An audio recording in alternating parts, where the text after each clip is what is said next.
Ok, salut Joël, merci pour l'interview, en fait, le petit témoignage sur le travail de Bruno et Prabha. Mhm. Donc, j'ai pour habitude de poser des questions sur comment tu te sentais avant le travail avec eux, donc dans ta vie, qu'est-ce que tu vivais de peut-être difficile, et qu'est-ce qui t'a fait entreprendre le travail avec eux. Comment était ta vie avant? D'accord. Eh bien, avant, c'était une période, il y a pas longtemps, c'est il y a un an. Il y a un an, et je vivais des choses et j'avais l'impression que je pouvais.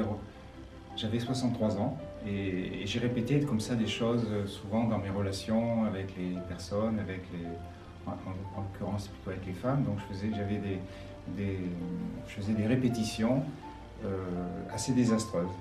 Voilà. Donc ça a marqué ma vie comme ça. Et là, voilà, on m'a dit bah, d'aller voir peut-être Bruno et Prabha pour arrêter ça avec ce système, quoi. Parce que bon, je voulais être plus, je voulais que ma vie marche mieux à ce niveau-là. Donc j'y suis allé et à partir de là, très vite, je suis allé 3 jours chez eux, en face de ces deux personnes, ce couple.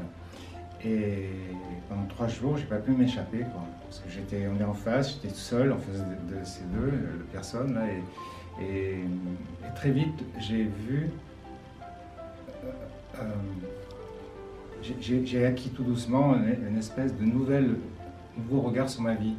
Et j'ai vu comme quoi je me faisais plein d'illusions sur ma vie d'enfant, ma vie d'adulte, tout ça. Je la voyais d'une façon, mais je me suis rendu compte là avec des gens, en parlant, en voyant que j'avais beaucoup d'illusions.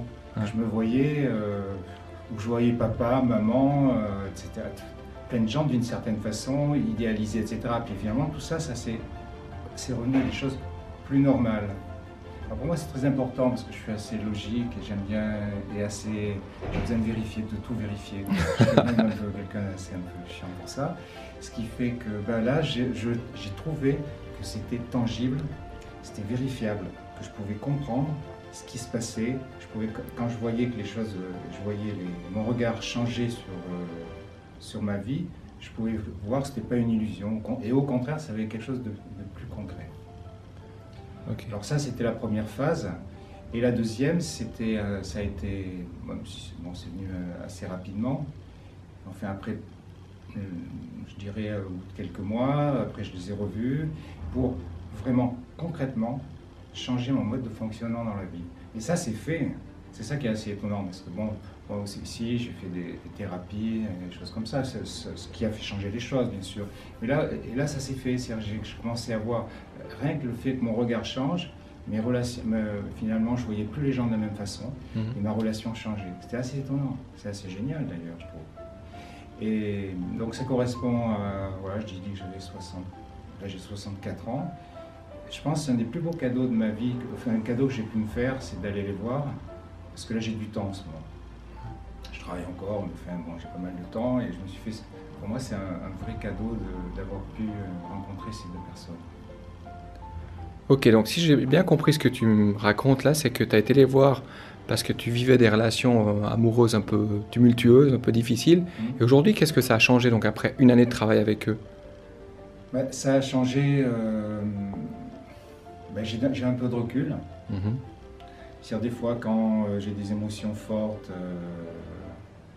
des émotions de division, de rupture, choses comme ça, j'ai un peu de recul par rapport à moi-même, par rapport à ces émotions. Je peux voir l'émotion, finalement je me dis que c'est pas, des fois même le con. Parce que quand je suis pris je suis assez, je m'emporte vite, donc des fois quand je suis pris par une émotion, tout, je suis aspiré là-dedans et j'arrive plus à avoir un jugement.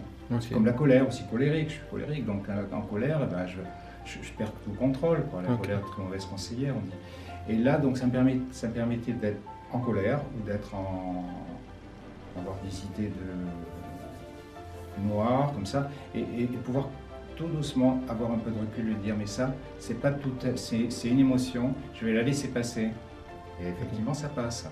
Wow. Pour ça, dès qu'on le fait une fois, deux, trois fois, après on se dit mais merde, ça va passer. Hein. Même si on n'y croit pas, on se dit attends, ça s'est passé, je vois pas comment ça peut se faire, mais peut-être ça va passer. Effectivement, ça passe, tous les coups. Alors là, c'est blend, c'est assez Cool. c'est assez simple, c'est très facile, ouais, c'est très cool. Ok, donc plus léger, moins rigide.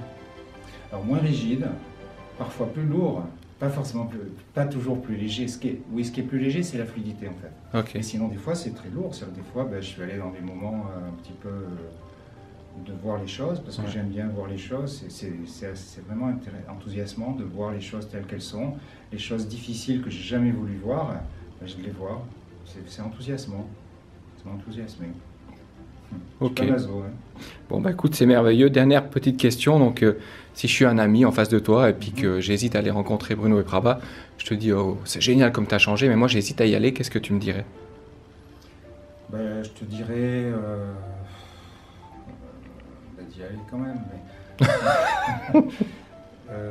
parce que ce sont des personnes très humaines, qui ont un très bon contact, qui mettent à l'aise, qui sont chaleureux. Beaucoup de chaleur avec ces gens-là, donc on peut y aller les yeux fermés, quoi. Puis c'est pas des gens qui ils vont pas chercher à t'accaparer, ils vont pas chercher à te garder, ils vont te laisser une grande liberté. Ok. Tu prends le risque, il est vraiment zéro, quoi. Ok. Je suis sûr de ça. Bah écoute, Joël, je te remercie pour le témoignage et puis bonne continuation à toi. Merci à toi aussi. Cool, merci.